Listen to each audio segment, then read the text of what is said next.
Right, good afternoon. For those of you who don't know me, my name's Noel. I'm Chief Instructor up at Hibbleston. I'm an examiner, and I have a look at the stats for the Tandem guys. I started doing it the last couple of years to have a look at rates of malfunctions and injuries, and we started talking, well, maybe it might be good to show it to the riggers. Now we've got the riggers day going on. So we're going to have a quick look through that, and then there's a bit of chatting, a bit of talking about some of the things that we can have a look at to help ourselves and help everybody else out. So if you have any questions, please put your hand up, and we can go through it.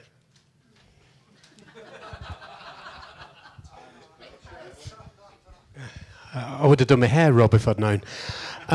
Right, so it's a review from the 2015 to 2018, and it's based on the Tandem incidents and the forms that come through. And it's an overall picture based on the submitted forms. It doesn't include near-miss data. The information comes to me redacted, so I don't know the centres that it comes from. I don't have the number of jumps done at a specific centre on a specific type of canopy. All right, so I'm working with very limited data. Therefore, this is my interpretation of it. Anybody else wants to interpret it, feel free, because I've had it up to here with spreadsheets at the moment. But it's quite hard to do. So what I've tried to do it the same each year to see if we can build up any general trends and have a look at it. And I break it down into what are canopy and non-canopy. So these are a lot of the stats which I use from the other side, from the Tandem guys, just to show you some of the things that are happening, some of which are rigging, some of which are not, but then we can have a look at what's involved. So going back, these are the number of miles that we had in 2015, and these are some of the issues that we had. One student pulled a reserve, a top hook off. We had one premature reserve deployment, which was the next system, where the loop broke. And then we've had several maintenance, which are a broken main line, 2 broken steering lines. Okay, so those are the rigging specific things in there. In 2016, the number of miles went down, which is good, and the number of jumps went up, so the rate was really good. And we had, these are the incidents, we had one side spin, maintenance side, we had 2 damaged canopies. One sleeve came off a pin on a Tandem kit, and then we've had a couple of non-inflated drogues, and the outer sequence is where they haven't pulled the handles correctly on the BPA course. In 2017, more miles with fewer jumps, so the rate goes up. And the issues that we had here, we had a side spin, a main bag came out, a broken steering line, another broken line with a canopy that was overloaded by 8 pounds, a damaged canopy, broken kill line, 4 non-inflated drogues, which are packing issues sort of thing, and 2 outer sequence reserve deployments. Now, for those non-inflated drogues, for those, bear with me if I'm teaching you to suck eggs. Okay, for those who know about Tandem kit and don't, but basically the non-inflated drogue at the beginning of the skydive, we should wait 6 to 8 seconds and then deploy the main canopy, and it should open slower. What happened with 2 of the 4 drogues was the people deployed the reserve, okay, rather than deploying the main, and one of which, the drogue became entangled in the reserve risers, and then came problems. Now, the instructor pulled the handles in the wrong order, okay, but they shouldn't have been in a position where they're pulling handles in the wrong order at the beginning of a skydive. They should be putting a drogue up and checking the drogue and then enjoying the rest of the skydive. So we need to look at what we can do to limit that, okay, because if we, with my rigger's head on and packing head on, if we don't pack the kit properly, we're exposing 2 people to unnecessary risk, and we can't cut corners with that. So I'm not here as a Tandem examiner telling all the riggers off, totally. I'm here as a rigger and a chief instructor, trying not to expose any of our guys to any unnecessary risk. So this year, last year, should I say, 2018, the number of reports goes up. Now, the reports and MALs, we're trying to get people to report more. Okay, so there's some other issues which we know have happened, sort of thing. Things like side spins, partial drogue entanglements. We know they've been happening for years, but they don't get reported. People are worried about the culture. but we're trying to develop it. So I'd rather have more paperwork coming in, more to look at, even though it doesn't do anything for our rate of malfunction sort of thing, rate of incidents. And what we had on this was a bag lost on a course, a side spin on a course, which was dealt with. Now we know that that wasn't the only side spin that happened in the last year. One drogue not inflated, so that's better. 2 drogue entanglements. One drogue was thrown through a flag bag where the bag was being used for a demo 5,000-foot flag, which caused a problem. That wasn't a rigging issue. Once again, student pulled a reserve handle, but we had rig inside, a bag lock, one drogue that didn't lift the bag, and that was Sigma, where the kill line was too short, and it hadn't been calibrated, so it didn't have the drag to lift it out. So as long as people need to be aware that there is information out there about how to calibrate the drogues, and we'll talk about that a little bit later. And then we had one outer sequence, one total with a twisted riser ring, okay, and then one outer sequence, no drogue. And we'll talk about the riser ring in a moment. So those are the non-canopy malfunctions, some of which are caused by packing, others by instructors. So we move on to the canopy side. I kind of separate out, this is how, so I can have a look at it. So 2015, canopy malfunctions, 4 brake issues. So that's things like brake locks, brake fires, it's more that they're locked on. Distorted canopies, from the information I get, I have to classify all the information. It's very hard to do because there is a whole range. Spinning, diving, rotating, I don't know what's exactly caused it. The distorted is where it's specifically been written as a line over. Okay? And then we have tension knots and twists as the main causes. So those are the main bulk causes of them. Okay? Now, if we look at those, with the number of mals we have, 69% of them are caused by packing, without including the twists. If I put the twists in, 85%. Now, when I'm doing this presentation to the tandem instructors, I blame all the packers for the twists, knowing that the packers will blame all the tandem instructors for turning on deployment. So we don't know exactly who is causing all the twists, okay? So when I'm over there, blame you lot. When I'm here, I blame that lot. They can't stay stable in deployment. So it is an issue. But if you include the twists in it, it's 85%. It's caused by packing, okay, not the instructors.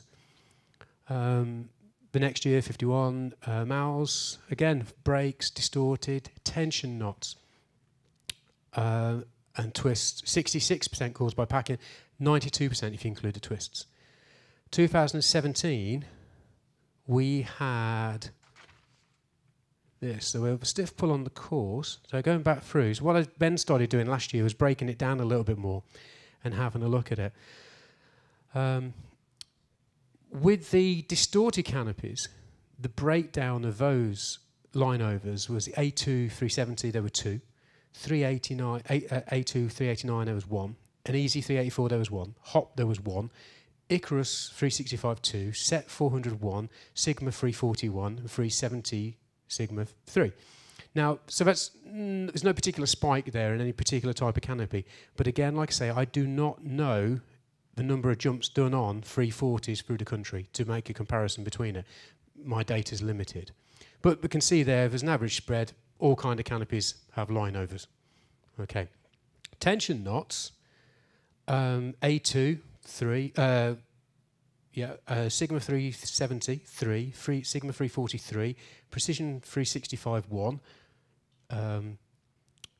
Icarus 331, Set 361, Hop 11. Okay, so we can see now, again, I don't know how many jumps are done on the hops nationally, so I don't think everybody is using hops. So I think it's quite a high proportion of them are tension knots, and we know that because the canopies can go out of trim using microline, and it can be an issue. But it's just that people need to be aware of that. But if you jump in a hop, I've warned the instructors, we need to be aware that there's a higher chance of you having a tension knot on the hop than there is on an Icarus. And it's something that we need to be aware of and going through. When you come to the twists, Sigma 372, 342, Precision 365, 1, 341, Hop 1, and Icarus 3. So slightly more going over the years, you're more likely to have a twists form of malfunction on an Icarus canopy, a tension knot on a hop. You don't get many twists on the hop because you've normally chopped the tension knots by the time you've had a chance to work out if you can sort it out. But it's just worth knowing that's out there. Okay, so this is again with the limited information I'm working with. So last year, I should say, fewer tandem jumps done.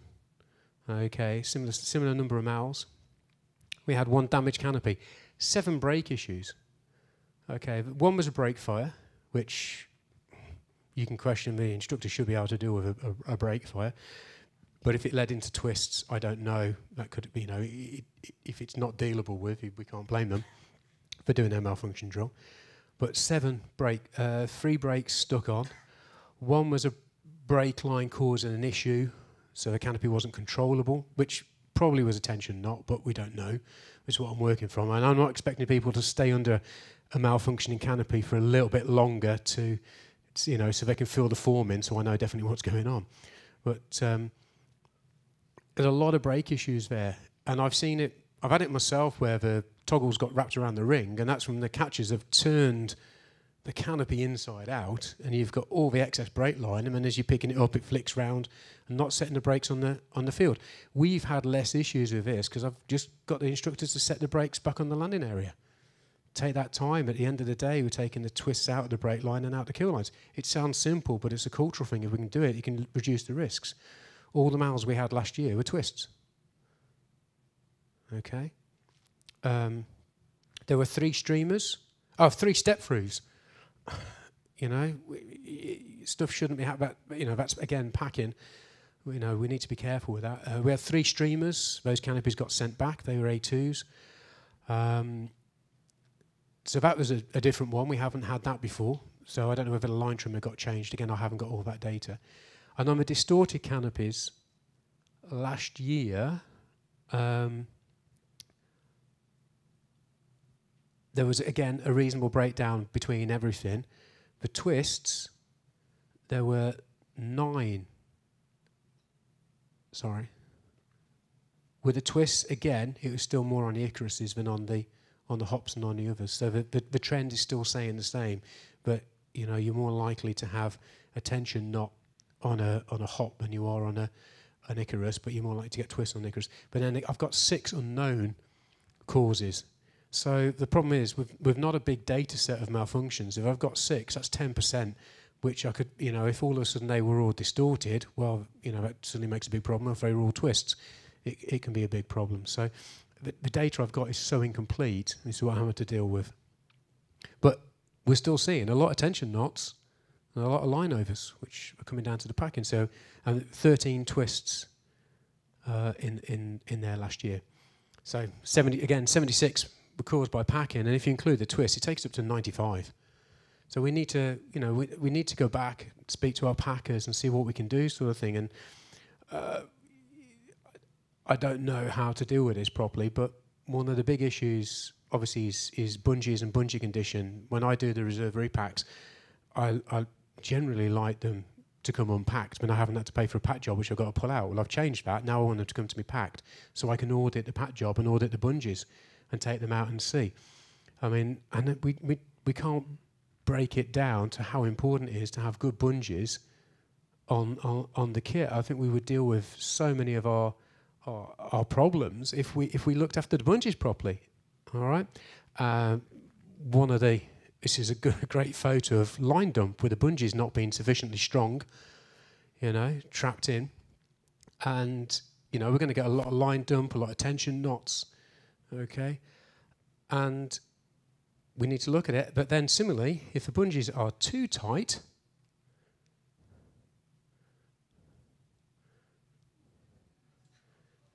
yeah, that was me. I didn't like that one. And what had happened was the packer had doubled the first tandem bungee to be released because he couldn't bother changing it. And when you one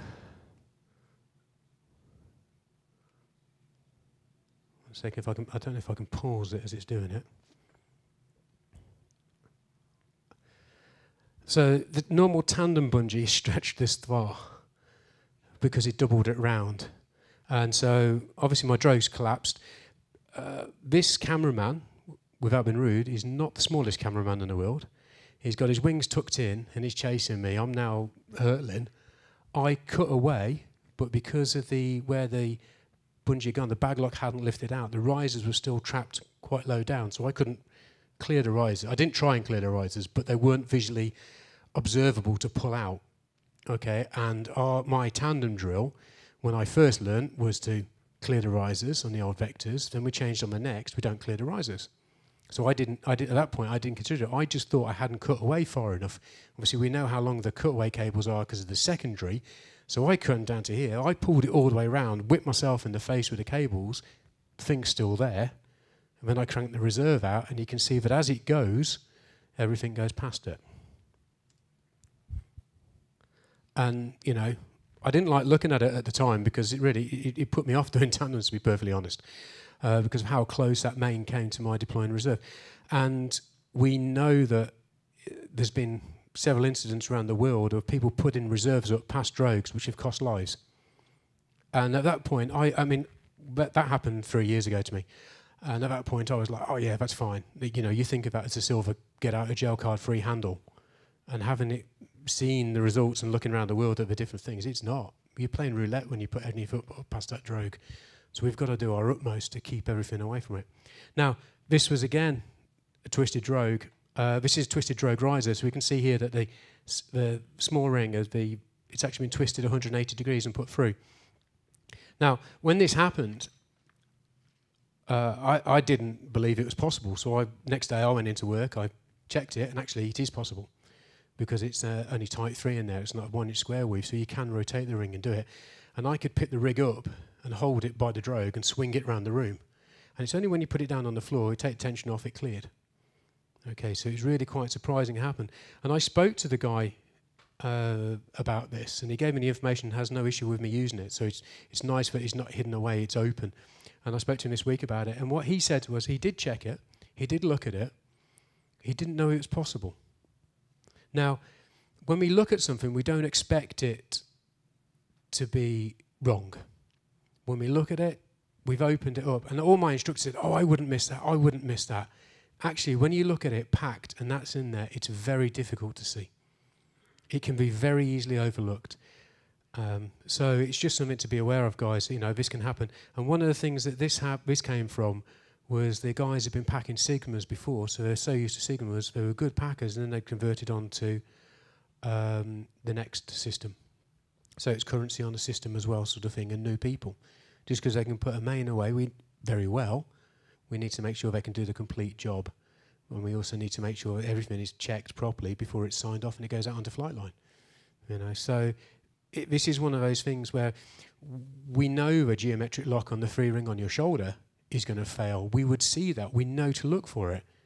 But most instructors and most jumpers wouldn't know the correct length of the loop, or wouldn't look for the condition of the Type 2A loop that makes the loop. They wouldn't know unless they've been told. But if you told them it's got to be a certain length, then they would know to look for it. So this is one of those great known unknowns, you know. So we just have to look at it and know our equipment and be ready to find the odd things. And then one of the other incidents, serious incident that came up from the Tandem side was the AAD, which wasn't on and was found in the aircraft now. It had been checked by another instructor. So again, we're checking, and it's that cognitive dissociation sort of thing. You expect to see it on, you've always seen it on, but when you look at it, did you actually read it? You know, so it's just making sure that we apply that to everything that we're doing. And so yeah, so it's just those got a few of the incidents that have happened, but a lot of it root cause is the packing side. So we need to do what we can to try and minimise it. Is there any questions on that so far? Cool, thank you. All right, so a little bit about prevention and stuff like that. We need to report fully and properly any kit issues. That can be done anonymously. You've got a chair riggers, get his mobile number, speak to him. He's nice and approachable. But we need to think about, we do need to think about reporting more and how we do it. And I think we need to look at that a little bit a little bit better, so we can build up a better picture of what's going on out there and have a look at it. From the wear and tear side, you know, I think maintenance is best led through the blue books. We see it regularly when people turn up on the TI courses, that the blue books are just not maintained properly. We're getting, you know, there's information in there. If a drogue's done 750 jumps, you know, we should really be changing it. Killline's doing 500 jumps. You know, we're going well beyond what manufacturers recommend. The blue book's there to help us, you know, when we're doing reserve repacks and stuff like that. So, you know, it's in everybody's interest to keep an eye on that and look for it. Anyway, it's my point of view. And when we obviously areas, drogues, pilot chutes, if we can get the drogue right, then it removes pretty well 1/3 of our malfunction tree for the tandem instructors, which is good, because then it boils down, you know, it makes the system a lot simpler for us and less problems. So drogues, pilot chutes, outer bridles, lower bridles, and pins. Okay. I have got spooked by this. This is the fatality that happened in Poland. This is in their report. It's on an advanced system. And what happened was they sent their guys, drogues up, fine, pulled drogue release, the drogue's released, but it didn't pull the pin because there was a crack in the black. And so it sheared it off here at this point and pulled the loop in. This came off the swage because when he's dumped his reserve out as part of his drill, the drogue and the reserve have entangled. So it's put it on extra pressure and it's actually broken this out of the swage. All right, but this is the thing here. This is what got them. And I actually know the guy who sold him the rig. And he's like, this is an area, this is something that needs to be maintained, it needs to be checked, it needs to be changed. Now I know everyone's moved away from black over here, but it really just means I've gone back and been looking at my yellow Teflon pins on the next, and you do find a lot of damage on them and a lot of wear and tear. They're under a lot of pressure. You know, we tell the packers to make sure the loop's tight enough, and then you are getting damage on the pins. So I'm now changing pins regularly, a lot more, just trying to ward it away, sort of thing. And obviously, the other issue is if your pin's in poor condition and it breaks your closing loop, as a tandem instructor, the worst thing we can have is the bag out and exit. That is, you know, that's just not a nice scenario. But, you know, it just shows that stuff can happen, and we need to be aware of it, you know, and just looking at it. Kill lines, there is recalibration, which again reduces the risk.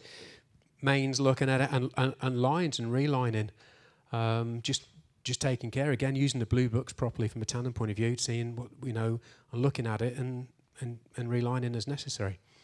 Now, with the drogues, they're obviously one of the hardest working pieces of kit on the drop zone, work even harder than the tandem instructors. But we do need to make sure we're in good condition, and we need to be aware of it. Like when we're jumping 15 grand compared to a 10 grand centre, my drogue's doing twice as much work. So I'm acutely aware of that and the damage and the wear and tear that can happen to them.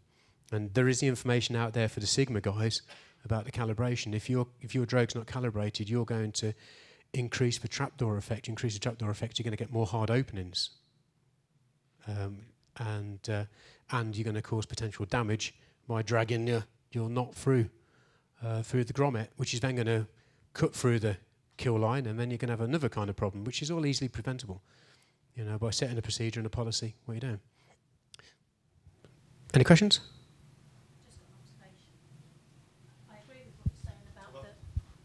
Sorry, I agree with what you're saying about the blue books, but the big downfall with that is people not filling in the blue books properly. And this was why we rewrote the guidance last year, and it's still happening. You know, people that are packing tandem reserves really need to read that guidance and make sure that they know how the blue books are filled in, because like you say, they're such a great tool, but if somebody's replacing a drogue in the field, and it could be a tandem instructor that's doing that, do we teach our tandem instructors how to use the blue books, how to make sure that they zero the numbers or put whatever in, and that's where the downfall comes with the blue books, although I do agree is an absolutely excellent tool. Yeah, I totally agree. It's got to come from top down, sort of thing, you know, from the chief instructor, the chief rigger on the drop zone, that they've got to lead it, sort of thing. So that people need to know if you change something at some point, it's got to be written down somewhere. If you can get that through to people, then the rigger can deal with it. You know, they can make sure. But and similarly, we talk about not just the blue book, if that's got to be updated, but your modification and your everything. There's so much paperwork these days that it is getting forgotten. But I think with the blue book is a really good point to start. And if people just realise if I change something, I've got to write it down. Yes, I think we need to get that out more, and we are pushing it more on the tandem instructor courses that people understand, because in some ways we are getting more consistent packers who are constantly packing rather than the tandem instructors sort of thing. We're moving away from that, which hopefully will reduce the risk, but then they don't know all the system properly, so there's pros and cons to everything. But I think the blue book is a good point, and we've got to lead it from us sort of thing. Yeah, exactly. But it should come in when it comes in every 6 months. The first thing should be check the blue book and just double check and then go back, and setting, following the manufacturer's guidelines for the kill lines and stuff. As advanced packer tandems, we shouldn't be putting stuff out there and knowing, all right, it's got 303 on the kill line now. Well, it's going to end up with 403. That's well beyond what we need, so yeah. Harness wear. One of the things with the working group for the, what do we call it now? Inspection policy. I don't want to use the L word. We don't have any hard empirical evidence. One of the things I've done is I've got a little bit of evidence on the harness. I sent the harness back to UPT to be tested. It was a Sigma harness. It was manufactured in 2012. I know it had done 2,297 jumps when I sent it back. And we had it reharnessed, and they kindly test pooled and gave me the results of the information from that. And the main lift webbing was test pooled at UPT, and the Type 7 failed at the leg strap zigzag at 4,566 pounds. I've got the graphs outside. And what they did then was they sewed on another piece of Type 7, and then they carried on pulling until they broke the main lift webbing Type 13, and that failed at 4,962. Okay, so we're getting a 24% and a 38% loss of use. Now that's this is a container from Spain, so it's a very hard environment that it's out there. Although the UV is very strong, everything is packed inside. Okay, but it's still, when we're sat outside waiting for the aircraft, it's still a very high UV area. Under Canopy, you're still going to be exposed to UV, obviously, and when you're walking back from the landing area. And it's a dusty environment, so it is a harsher environment than in the UK, but it's still quite a high amount of loss on the containers. And this is good for me because it means I've got a company policy where I will now reharness at 2,000 jumps, and I know that I'm not exposing anybody to any unnecessary risk on the harness. And it means that what we've got in service is what I still consider safe. But it is quite surprising, the loss of strength there on the Type 13 and what we're getting. So it's just something that we need to be aware of. And we need to try and gather more of this kind of information for the inspection policies group so that we can gather it. So if people do get any other information, please share it so that we can do it. So, yeah. That's pretty well most of what I've got to talk about with the tandem sort of thing. But I mean, I'm teaching people to suck eggs. So I bore my guys, make do, won't do. Phil, yeah, all right, until it really needs to. Is not the final line, Phil. Make do, won't do. And if it doesn't look right, it probably isn't. Okay. This was quite a good one. This didn't end up in the UK. This arrived on Portugal. So there's something slightly wrong there. The guy doing the kit check wasn't quite sure, and he went and got the rigger.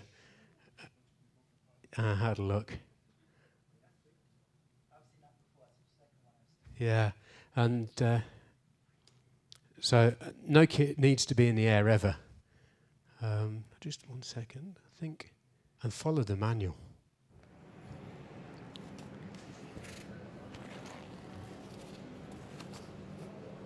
So, yeah, it's slightly wrong. Probably would have worked, but it ain't right. And that was the thing. We got the guys.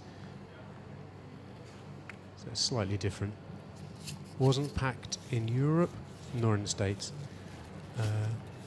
Yeah, we had it repacked. So it probably would have worked, but yeah, the guys looked at it.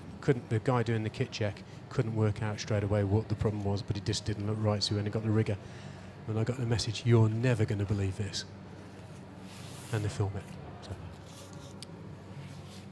So you know, what help yourselves. Don't get complacent. Back to basics. Check the manuals and safety notices, and check the manufacturer's sites regularly, because some stuff does change and is done in different languages and we don't always get it, so it's worth just going back and having a look for the Tandem side particularly, and pass that information on. Yeah, and that's pretty well me done. If anyone has any questions, please ask.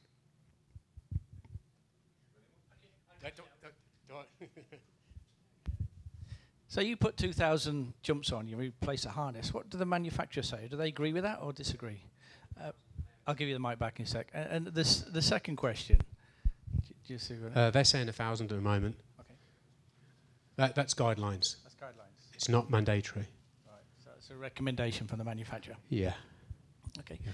When you say it's the 24% and the deterioration, you had no incident reports of any harnesses breaking though. So what we're doing as riggers in the field is a visual inspection and maintenance is working to that extent.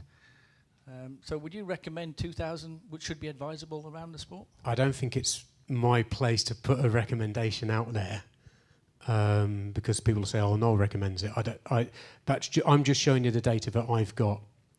I think that comes down to a centre. It depends on the environment that they're using. It's quite a harsh environment, obviously Spain, as you know. But I don't think that... I think all I'm saying is that was the information that I've got. It's not my place to say, "Oh, you land on grass, therefore you can go to 3,000. I don't think it's my place to say that. I'm just trying to give people information. That's the kind of loss that we're getting. Because the other thing is, you may well think here is not too bad. Oh, the UV's a little bit less, but our kit sits out on flight line all day. The kit serves a lot more to the environment, not just the landing area. You know, the fact, well, yes, all the kit lands on grass at Hibblestow, but when we go on hold, the instructors take it off and leave it on the bench, so it's exposed for 6-7 hours a day, which is worse. So I'm going to try and get some of my UK stuff test pulled so I can get some comparisons. But I'm just at the start of it, because I haven't had any empirical evidence before, sort of thing. So it's just for... I don't think it's my place to put a guideline on what I recommend you do with your kit. That's okay. I've never really looked at any guidelines, to be honest. I didn't know any manufacturers put any out at this stage. I haven't seen one from... There's not one. I haven't seen one from Paratech, but no. UPT put out that it's 1,000. It should be reharnessed at 1,000. That's well. Okay. Well, I've replaced a lot of harnesses, Tandem and Sport, and it's all been based on inspections. So as long as the inspection's good and people are doing their job, then we shouldn't really need a rule to say change it every 2,000 jumps. But I can see why you're doing it. Yeah, but when I looked at the harness, it doesn't look that much different from the container which is on 1,000 jumps, because of the subtle wear that goes on with stuff. You know, jumpsuits rubbing against them and stuff, and you know, all the time you've got a student rubbing against it. It doesn't. The condition looked the same as some stuff which hadn't done that many jumps, and so it's just that I wanted to know: am I exposing the instructors to any unnecessary risk? And I don't think we are, but I'm going to replace them, and then. It's also a cost benefit, because then I get more out of the container over the long term. But it's just more for information for people. Anybody with an easy question? All right, okay. Well, if anyone has any more questions or anything, come and see me. I'll be floating about. So thank you for your attention. Cheers.